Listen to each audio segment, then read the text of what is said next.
Welcome once again to Center to the Left. Tonight we have with us Lisa Mosca, who edited, directed, and produced a film on the Alberton spill of 3 years ago called "The Toxic Train Runs Through It." This is the second half that we're going to be viewing this evening.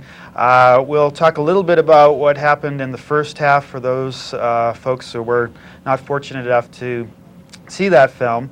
Center to the Left is a show brought to you by the progressives in the Missoula community, looking at various social and environmental issues. We've covered some forest activism, bison issues, growth issues in Missoula, some Native American issues, looked a little bit at Y2K, and we're always looking for new people, new energy, and new involvement in our show. So if you want to be part of our Center to the Left team, if you have an issue you want to explore and have some energy, please contact MCAT and they'll tell you how to get involved with our group. So Lisa, let's just look a little bit again as why you took on this project and describe it just sort of generally for folks. Okay, really briefly, the reason that I started working on this project was because in Alberton, Montana, which is 32 miles west of Missoula, one of the largest mixed chemical railroad spill happened a little over 3 years ago now in 1996 in April. And the health effects from that spill were very disturbing, and many people have had to permanently relocate, are still experiencing medical problems. And the reason that I got involved was in large part because they weren't getting adequate medical care and attention. They weren't having their questions about what they were exposed to answered, and to raise awareness in the community as well about what chemicals they were exposed to, the fact that many of those chemicals can be eliminated from the waste stream and the transport stream, and the fact that many people don't know what's traveling through on the tracks today and in trucks as well, including in Missoula. And we don't have adequate facilities to take care of something like what happened in Alberton if that were to happen at the base of Grant Creek or the Rattlesnake. So that's why I took that on. Okay, we're going to see now just about a minute clip of some of the actual footage that was taken around the spill, for those of you that missed it last week. And then we'll talk a little bit more about what happened in the first part of the show and introduce the second half of the show. So here's that footage.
That looks sort of nasty. I certainly would have wanted to have been there that morning. So what else was in the first half of the show that you put together, the piece you put together? Right. So I guess from that footage you can tell that the experience of waking up at 4 in the morning, that footage is from later in the day, to such a toxic cloud was very frightening for people. And a large part of the first half of the show talks about people's initial responses and evacuating at 4 a.m. and their frustration with the information that they received in the first days following that spill, which was very paltry in terms of the amount of information that they received, and sort of what information they could have received in terms of material safety data sheets, in terms of the health risks associated with acute chlorine exposure and exposure potentially to spent oil refinery waste as well, since nobody really knows what was in that cloud that morning and how those chemicals mixed. So a large part of the first half of the show focuses on that initial frustration with people and initial doctor response to that spill. So what's in the rest of the show for folks that are deciding right now whether they're going to spend the next hour with us? Right. A lot of the rest of the show talks about the medical community in Missoula's response to victims, the sort of controversy over what acute chlorine exposure can do to people, aside from kill them, which did happen to one person, unfortunately, but also what is the difference between what the medical community has already accepted as classic chlorine symptoms and what are some of the other potential symptoms, including brain dysfunction, that many medical community personnel are now associating with acute chlorine exposure. So this part of the video focuses a lot on that controversy and on the need to look a little deeper into if people are showing certain symptoms across the board, pretty much for people who are still having symptoms, then maybe we should be believing them. In fact, I would say that we should believe that they are experiencing some symptoms that may need to be more deeply researched. About how many people are we talking about here? At the time that the spill happened in Alberton, there were about 354 people. It's a small rural town, and of those people, at least 120 people we've been able to track down, probably many more, have left the area, and they associate that with the spill. So that's a large chunk of people, and many people who are in Alberton are still experiencing health symptoms, maybe not as drastically as the people who have left, but there are still people out there, many of whom are sick. So. And there's still very similar chemicals coming through the valley here? Yes, and there's still a lot of chlorine traveling through on the tracks, and in fact, you can see those black tanker cars labeled if you go and sit by the tracks. And so another part of what this part of the film focuses on is what we as community members can do to change some of this and to make people more aware of what's traveling through. Why do we need chlorine? We don't need chlorine to bleach paper or to bleach our clothes white. There are lots of alternatives. So a large part of the film in this half focuses on that as well, and on the need for communities to learn what is traveling through on their tracks. Transporters in general have been exempted from letting their communities know what's traveling through. In 1986, EPCRA, the Emergency Planning Community Right to Know Act, was passed by Congress as a result largely of the Bhopal, India spill and a similar spill in Institute, West Virginia that almost occurred. So it's important for people to learn what's traveling through their towns, and it's important for transporters to tell the community what's traveling through. And if it's not legislated, then people need to ask for it to be legislated in the future. So let's take a look at the second half of A Toxic Train Runs Through It. Came back, if you messed around in the weeds, you would get sick, rashes. We would get those even without going back. So, if you come here, how could it be better there? We had a lot of flu-like illness, rashes on our skin, burning sensations, ice pick pain that just comes out of nowhere, twitching muscles, our eye muscles would twitch, our face, would twitch. Just anxiety attacks, breathing problems, respiratory infections. We would catch a cold at the slightest thing. I need to interrupt. Our animals have been terribly sick.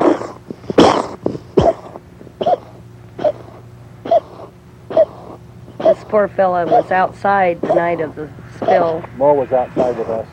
He now has to get steroid shots in a month and a half to 3 months.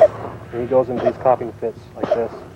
And when he gets the steroid shots, he does get better, but It's only temporary. the vet said that he would die from this eventually.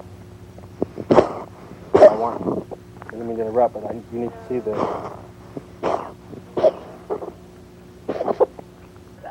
It went to Missoula, and they had big controversies about it. So then they moved it underneath the Scott Street Bridge. They moved it down the track, and they encased it with boxcars around it. And my sister's mother-in-law lives, I'd say about 30 feet from the track. The woman's tongue swells and splits. They had to sell their home, and they moved to Polson, and she does not even come to Missoula.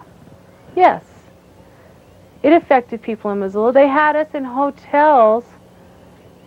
I mean, I moved hotel when I found out what was going on. I didn't want to be next to it. That's what I had to leave here for. So they infected people in Missoula too. People on the north side were as exposed as anybody else was. And look, I mean, it's totally asinine. There's a hospital. I mean, it's like, I guess if you got enough money, you can do anything you want to do, because it shouldn't have been there. I think they exposed a lot more people then. And every time I turn around, I'm getting more data, finding out that they expose people far, far, far away from us with food products.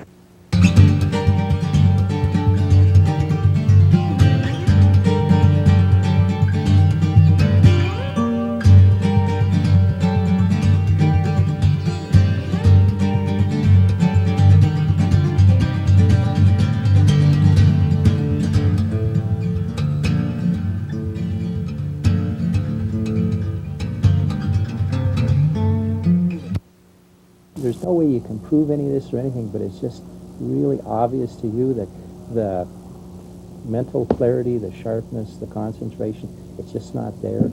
I'll sit in school, and kids that I have every day, all day long, sometimes have trouble remembering names. People say, oh, you're getting older and all that, but the difference is just really, really noticeable. I would imagine virtually everyone you've talked to has heightened chemical sensitivity. I think almost everyone I have. I even have some, and I was much less affected than he was, but I notice a lot more chemical sensitivity. He certainly has a lot more, but everybody. Also, a number of these patients were referred to me by MRL and others because of the fact that I had already had an interest in treating patients with chemical sensitivities. Many of these patients came to me with symptoms very similar to those who have chronic fatigue. The major types of complaints which these patients exhibited or told me about were severe headaches, problems with their eyes being very, very badly irritated, causing pain and difficulty with vision. Eye disease is real prevalent among people. I've been diagnosed with amoebomyitis and blepharitis, and basically it's an age-related disease that the doctor says most people don't get till they get in their 60s or 70s. But because of the chemicals we've been exposed to, he's seeing them in people now of all ages. These people, unfortunately, did not improve like you would if you maybe just had a brief encounter with some smoke or some other environmental problem. Their symptoms persisted, and it particularly involved the lungs as well. These patients had significant problems with difficulty breathing and cough and feeling short of breath. My lungs, which it's been so long now that I believe that my lungs are contributed from my heart, irregular heartbeat. As soon as we went into the emergency room, we were told that we all had reactive airways disease, and we followed through on our doctors. Dr. Lemire for lung, which was with the reactive airways. We've seen an ear, nose, and throat doctor for the sinus cavities and our throat and our ears. There was burns there for myself and my sinus area down through the nasal passage. For my husband, he had burns so bad that he lost his voice for 2 months. Our children, they had burns. We have 3 children. They had burns on their sinuses, into their nasal passages, etc., down the back of their throat too. Our health before the spill, I would say, was exceptional. We very, very seldom, once a year maybe, went to the doctor. Never anything more serious than a scrape or a broken arm or maybe a cold. Since the spill, I've had chronic headaches on a daily basis, migraine headaches on a fairly often. My middle son's teeth are rotting out of his head. We're all having knee and joint problems, although Nancy has the worst problems. Go ahead, you can jump in anytime you want. Well, we have been told that Waylon will have to have dentures at this point, and he won't be 19 until June of this year. And Chad has got permanent lung damage. Travis has got permanent sinus problems. One of the things that upsets me the most now about the whole spill is that what's happened since for me. I used to be one of the largest framing contractors in town, and the summer after the spill, I had 5 jobs going at one time, and my business was doing extremely well, and it was that spring after the spill that I just started feeling extremely fatigued and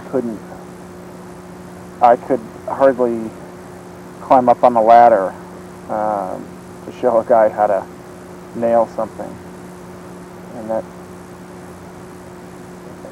at the time I was in absolute denial. I was following, I guess, the MRL line that nothing had happened. There wasn't anything.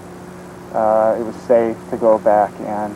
He thought I was psychosomatic. I was telling Katina that, oh, you're crazy. This is all psychosomatic, and I started noticing a lot of the fatigue and the digestive problems and my scalp. And sort of confusion. I really, there were times that summer where I would drive around town and lose track of where I was. Well, Incident Command was really dealing with the emergency. We still had tankers leaking chlorine. We raised, as the health department, the issue of are there other chemicals, and if there are, where are they? So they were dealing with that. They were dealing with all the other security issues and informing folks and so on and so forth. So in terms of long-term consequences, if we had information for people that we thought was solid, we would share it, make it available. We didn't have much of anything about long-term consequences. I think the courts will decide. I mean, I see MRL as the liable party for the spill initially. And what cannot be undone, whatever we were able to prevent in terms of other potential exposures, what can't be undone is the initial exposure. What have you done to check up on resident complaints about continuing illness? Normally what we do is as I said, we try to tell them to go to your physician, go to the public health nurse, have an examination, and then allow that physician or that public health nurse to talk to the public health people that can help them. I don't think I've had any patients ask for their records, or at least they haven't spoken to me directly about releasing their records to the Department of Environmental Quality. No, I have not advised patients as a matter of course to ask that their records be sent to DEQ. I've had a number of patients have me release their records to attorneys, but I don't recall patients having their records released to the Montana Environmental Health Department of Environmental Quality. The long-term adverse effects from chlorine are somewhat controversial, and I think there are some pulmonary long-term effects. I would dispute some of the stuff I've read about neurological effects and so forth. Personally, I don't see any literature that confirms that. How do these symptoms relate to the respiratory system? Multiple wakings of sleep, fatigue, brain fog, pain in legs, short-term memory loss, reading retention, and difficulty with exposures. It has nothing to do with the respiratory system. It has to do with the neurological system. It needs to be explained by psychoneuroimmunoendocrinology. It takes into effect the immune system. You will see later on down the line, or perhaps this has been done now, I don't know, where you're going to have some of these people having autoimmune problems. Okay? You have psychiatric problems on people who didn't have a psychiatric diagnosis before, let alone decrease in brain function, quote unquote, the brain fog. There's definite, and I've seen this in other than the Alberton spill, there's a definite there's a brain injury that you see in an acute chemical exposure. He did a neurological study.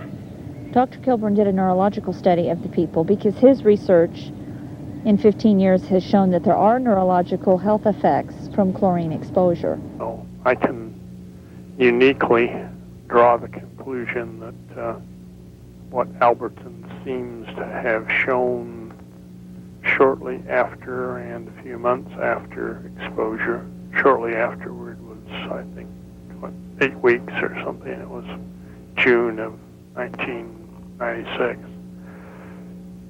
Fits the pattern that we now have recognized in several other situations, populations, one in Arkansas, one in Texas, as well as one in Alberton. It damages the brain. Right. This will come out and say that that's what it does and what people are suffering from. Right. And that's what we've seen now so many other times, that they haven't been as large a population exposed, but there were 8 people here and 13 in another place and several hundred in Henderson, Nevada, but we only got to examine 7. And when you put it all together, it says, well, there's a new pattern here of damage from chlorine that cannot be anything but embraced as the pattern of what chlorine is doing. We do not have a specialist in environmental medicine with this point of view of all of the neurotoxicity and psychoneuroimmunoendocrine problems that can happen with a toxic spill. We don't have anybody in Montana like that. We have some environmental doctors that come through occupational health, but they don't necessarily buy into this whole syndrome, and which is true for the history of medicine. When somebody's out on the forefront of making discoveries, they're frequently bad-mouthed by the people that are in the middle of the road. And that's my opinion of what's happening right here, is that these fellows, the environmental doctors, are out there paving the way of identifying human response to toxics, and the rest of the middle of the roaders are bad-mouthing them. If you go into certain places that have different kinds of pesticides or chemicals or something in the store, it'll get to you. And if you go into too many of those places during the day, we'll be talking to each other and lose track of what we're saying. I don't believe multiple chemical sensitivity is a real entity. This is my experience, and this again comes from patients and then some reading. I don't think it makes a heck of a lot of difference what chemical you're talking about as far as an acute insult. I've seen many patients who are not in the Alberton spill who have had an acute exposure to a substance. It could be a pesticide, and there's a great deal of literature out there of people having one exposure to flea powder or whatever, and from then on becoming sensitive to perfumes, any sort of petrochemicals, smoke, to the point where they can't live a normal life. I think that's what happened to some of the people in Alberton. The interesting question is, why didn't it happen to all of us? All of the, not me, because I wasn't there, but why didn't it happen to all of us? So what is the biological terrain in those people that allows them to become so susceptible? There is a Nobel Prize in the future. One of the big problems that we saw initially after the spill was the fact that patients needed help, needed to have medical care, and needed to have advice. Initially, MRL was sympathetic to the problem, hopefully realizing that they did have some responsibility towards these patients because of the fact that they were involved in the cause of their symptoms. However, as time went by, there seemed to be a greater tendency for MRL to try and back out of responsibility and to try and discredit the patients as being hypochondriacs or others types of situations where they were trying to milk the cow, so to speak, and get as much out of MRL as they could. There were a number of patients that I saw who MRL was attempting to buy off to hope that they would go away and disappear into the woodwork, and they were offering them what I would consider relatively small monetary compensation to shut them up and get them out of the picture. Unfortunately, well, I guess I should say fortunately, the majority of these patients didn't respond as MRL hoped that they would and did not accept the recommended compensation. And some of these individuals have resorted to lawsuits and other means to try and get a reasonable compensation for their suffering. And I have health insurance through my teaching job, but if I have 26 years in now, I don't know how much longer I'll be teaching. And the health coverage for a major medical like that is a concern. If it's related to the spill, there could be all kinds of complications on it. So I said, well, it won't cost you a penny if I turn out to not really have any complications, and if I do, I know I'm covered. And that's what my request was. And I said, you're an insurance company, basically, and they don't want anything to do with it. You know, the offer they've made is, what, about $3,000 each, $6,000, something for the both of us, $3,500 or something for the both of us, and each. And I mean, anybody could use that money, but if you have a major health problem, it's not going to make or break you. It's, you know, the concern of down the road having a health problem is much more important to me. Well, Alberton's got about 354 people at the time of the spill, and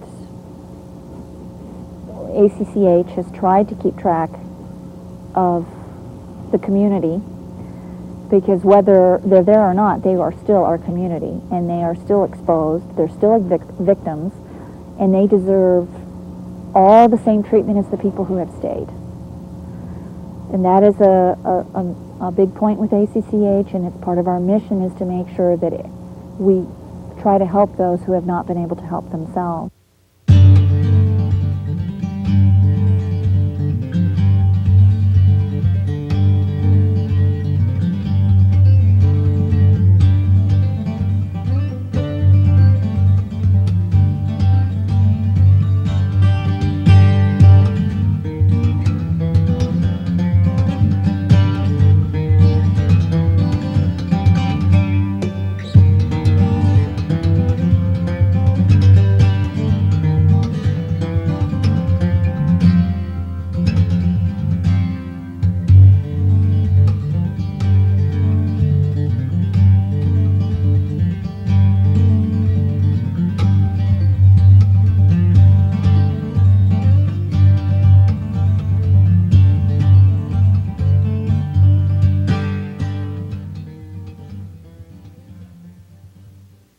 There have been assessments of the mixture between the potassium cressolate and the chlorine in the products, and people have made assessments of where those reaction products went.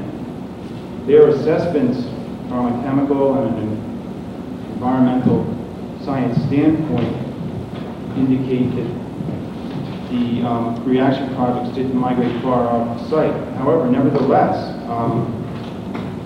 that doesn't mean it didn't happen.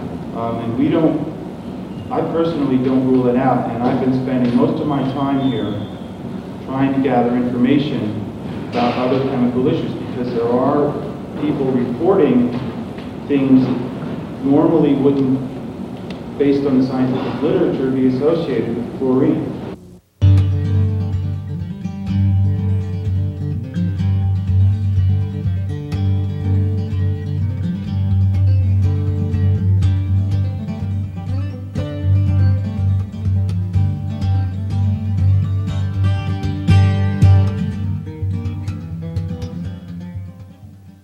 My son got into it, it was late morning, and it was clear down by the 9 Mile House, which I would say is probably 5 miles from at least more than that from the site probably. It's got to be close to 6 miles from site. He's probably one of the sickest children there are from this exposure, I think. I don't know of anybody that I've heard of that have had as many health problems as my child, as Conrad.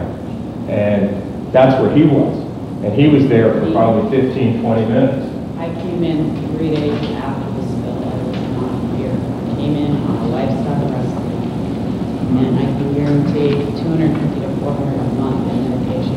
The only thing I took before the spill was a vitamin. My hospital bills are up to $40,000 in doctor bills for him. So not just the people who were here on initially. I can't see any way you can say that the people that were closest to it had the most exposure. It needs to go to people. I think part of it is everybody was affected different. Some people it affected their eyes, some people it affected their lungs, some people it affected their brains. I mean, it affected everybody. Different people with different characteristics, it affects them in different ways. If you're going to do a lung test, you need to do it to the people who are having the problems and the people who are sick now, not people that you did before and just happened to be there, but they're not having any problems. You need to do it to the people who are really having the problems. My son went to UCSD Medical Center this summer, to the Heart and Lung Center down there, and went through 30 hours of testing there to find out what was wrong and why he was dying. Most of the calls have increased. I bet they have increased, I would say probably 30%. More depression. We've had suicide calls, and it has happened since the spill. The increase has happened since the spill.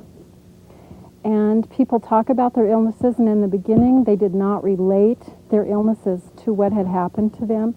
It's like it took months to go by before they started connecting, this happened to me. And we have gotten calls where people have said this has happened to me, and they're ashamed, and it's not their shame to carry. I think most of us that are in leadership positions regarding disaster are really under the opinion is that it's not if it's going to happen, it's when it's going to happen, which really heightens the fear. And we don't want to go out and cause a degree of paranoia or panic to the community, but had that chlorine spill happened in the city of Missoula, we just simply would not have been able to deal with it without major resources like the entire National Guard. I mean, how can you, if that would have happened, in the railroad yard up here, we would have had to evacuate most likely everything north of the river and a couple miles east and west of the downtown area. So that would have taken hundreds and hundreds of people to accomplish that. And then you have to provide security to those homes afterwards. So again, it's a recognition that we've done a little bit of planning, but we're certainly not going to be able to do it on our own. Your timing is really pretty unique, as the director of the Missoula County Health Department and I are going to meet with MRL, the Montana Rail Link, this coming Wednesday. And while we've had some meetings with them, we want to just sit down where there's just like 3 or 4 of us and ask some real specific questions. From my perspective, it's not that I don't believe anybody, and so I'm not accusing anybody of falsifying records, but I'm not really confident that we know what's being transported through Missoula and in what quantities that's coming through. So right there, the statement is that we can do a whole bunch of planning, but if we had a better documentation or record of what's coming through, maybe we could be a little bit prepared.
The communications, we had the MRL spill, and then do you remember when the runaway train was?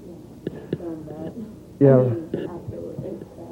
Well, that's a pretty good example of 100 or however many cars there were, 50 cars racing backwards to Missoula. And like one thing that bothers me the most is a car can be designated as an empty car. It's been unloaded, but still contain as much as 10% residue. So you've got a 5,000-gallon car of some serious chemical. It could still have 500 gallons of this toxic stuff in it. I don't keep bleach in my house at all anymore.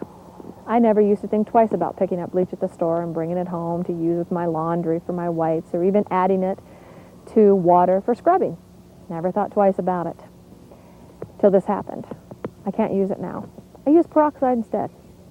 I use peroxide for my whites. Works great. So don't buy bleach anymore, would be what I would tell anybody. Buy peroxide.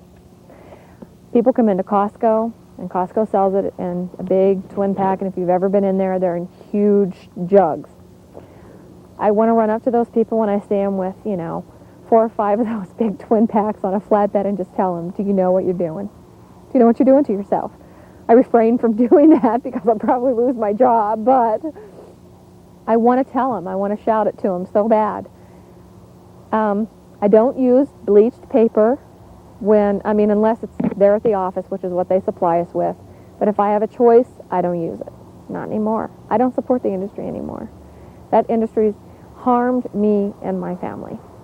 When I heard about the Alberton spill last year, I thought it was going to be the beginning of the end of chlorine, because I don't know how many more of these things this country can endure before it realizes how stupid it is for us to continue bleaching paper with chlorine, making plastic with chlorine, pouring chlorine on our soil and calling it pesticides.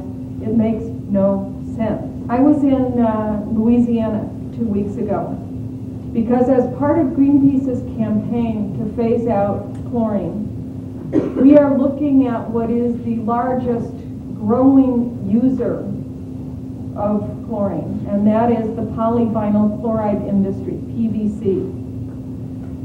PVC plastics can be found in a lot of places in modern life, and none of them necessary. And PVC is now the greatest intake source for chlorine. This is a global industry. These are global corporations that don't give a damn about place, if I can be blunt. They are not tied to a local community. They are not answerable to a local community. They move their materials and their money around the globe at a pace that would make your head spin. The production of the things that they will make with this PVC will take place someplace else. The incineration of the things that they make with this PVC will take place yet somewhere else. And the people will be dying everywhere. The people on this planet who bear the highest body burden of chlorinated compounds, organochlorines, are in the Arctic. They don't make it and they don't use it. The stuff travels around the globe, and for reasons that our brilliant scientists don't yet understand, and I certainly don't either, these persistent organic pollutants migrate to the poles. 1% of the chlorine use on this planet is for drinking water. 1%. And although we firmly believe that there are very safe alternatives to that and that that could be phased out tomorrow as well, we are not taking on the municipal water authorities. We are taking on Stone Container and the other users of chlorine and producers of chlorinated compounds and in the end producers of dioxin. I had no idea chlorine was going through my town. I had no idea stuff was going through there from Hanford till this train derailed. Now Hanford deals with a lot of stuff besides radioactive materials, bodily waste, etc. But I think, though, as a resident of Alberton, I have a right to know.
We were in a no-end-win situation, period.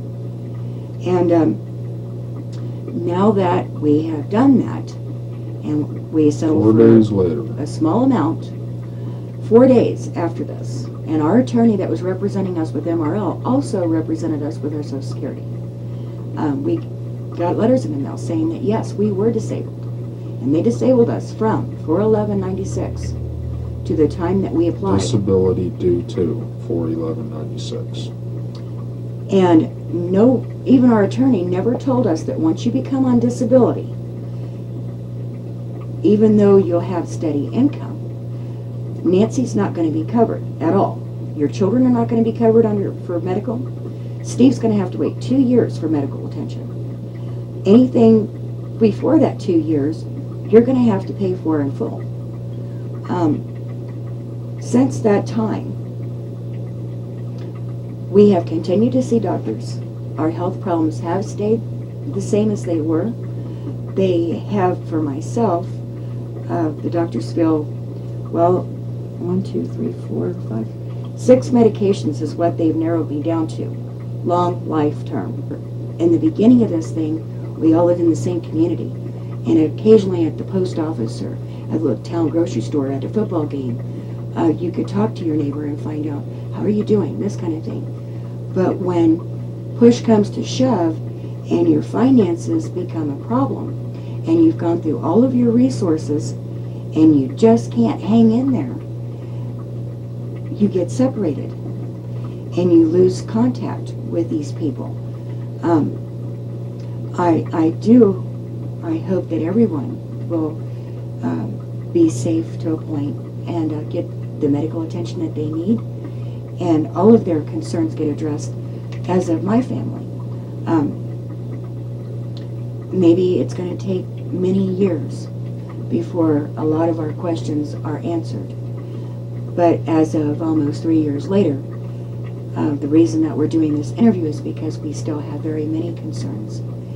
And facts were misrepresented to us, and we feel that Montana Rail Link needs to take responsible action and do the right thing, and also ensure that this doesn't happen to other communities. It's sad, but what's done is done. We can at least make sure it doesn't happen again. that's right. What I was doing before the spill? Well, Roger and I had been playing music for about 18 years, and we were getting to the stage of life where it was getting harder to move the band all over the United States. And our children, who were also in the band, were growing up and getting married and going on about their own lives, and we had decided that we needed to put the band in a permanent place.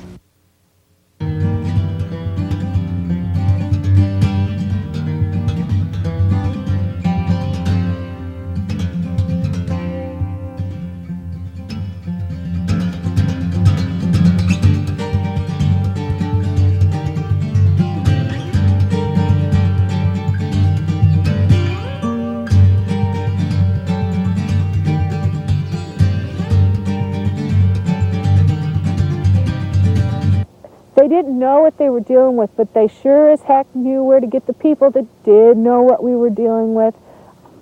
I mean, I'm giving them that doubt now that I've been further into it. I think they knew what they were dealing with from the get-go, and that what they were dealing with was they didn't want to put out the bucks that they knew they were going to have to put out. And let's face it, Denny Washington doesn't have enough money to buy this valley. And that's what it comes down to. It comes down to pure economics. This is a business. It's a business world. It's a corporate world. And that's what happened here. We are the liabilities of a corporate disaster. And the part that really scares the heck out of me is nothing has changed on this railroad. And at nighttime, I live on this track. I know what goes on. I've lived on this track all my life. And I'm telling you what, the worst stuff is traveling at night, and these people cook through here. They'll make my whole house shake sometimes. Those trains are traveling. And I don't care what their speed zones say or anything like that. There's something wrong in our system that we can't go and get more control on these railroads. This is what's tearing me apart, is that nobody gives a damn.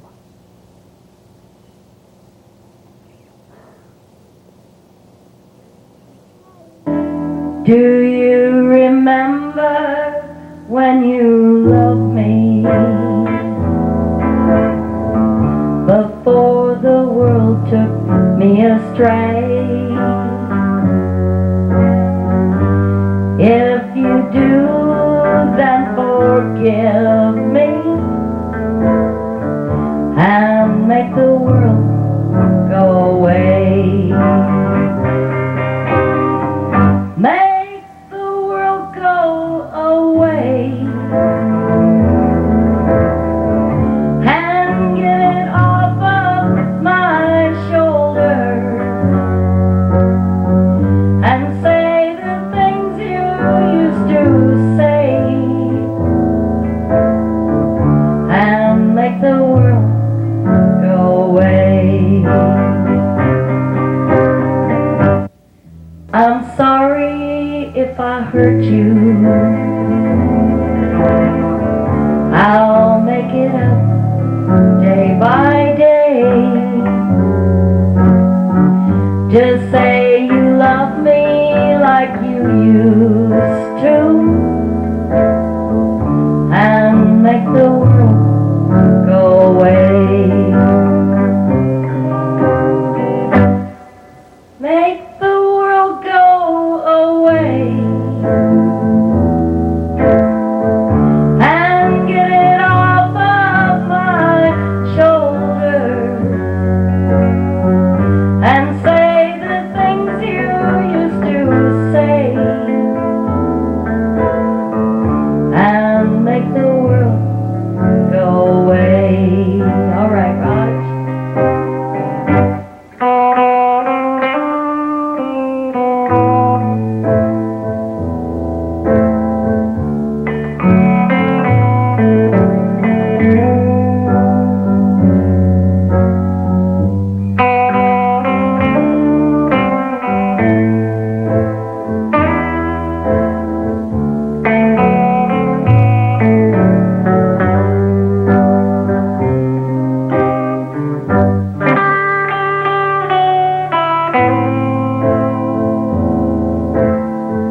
The only reason I use chlorine in industry is it's cheap and easy.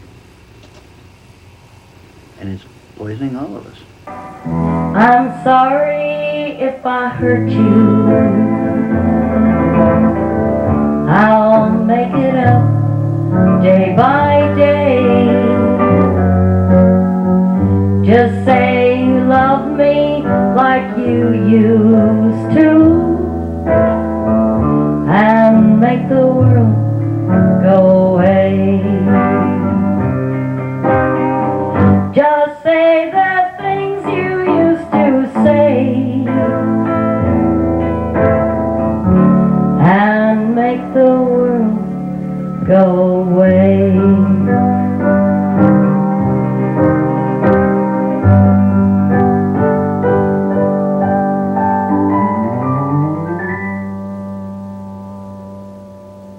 Everyone runs up the stairs in our school except for me, and we're the last one in our class almost all the time. And sometimes I'm late for school because I can't ride my bike that fast. And if I do, when I get to school, I'm having breathing problems and stuff. And in the first part, when it hit winter, when the chlorine spill happened, Brian was playing out there, and I wanted to go outside too, but I couldn't, because Mom wouldn't let me, and I had to stay in for like 15 to 25 days, and I don't know.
Welcome back to the studio. We have with us, as you may be aware, Lisa Mosca, who did a lot of the filming, directing, editing, and production of the piece you just saw, A Toxic Train Runs Through It.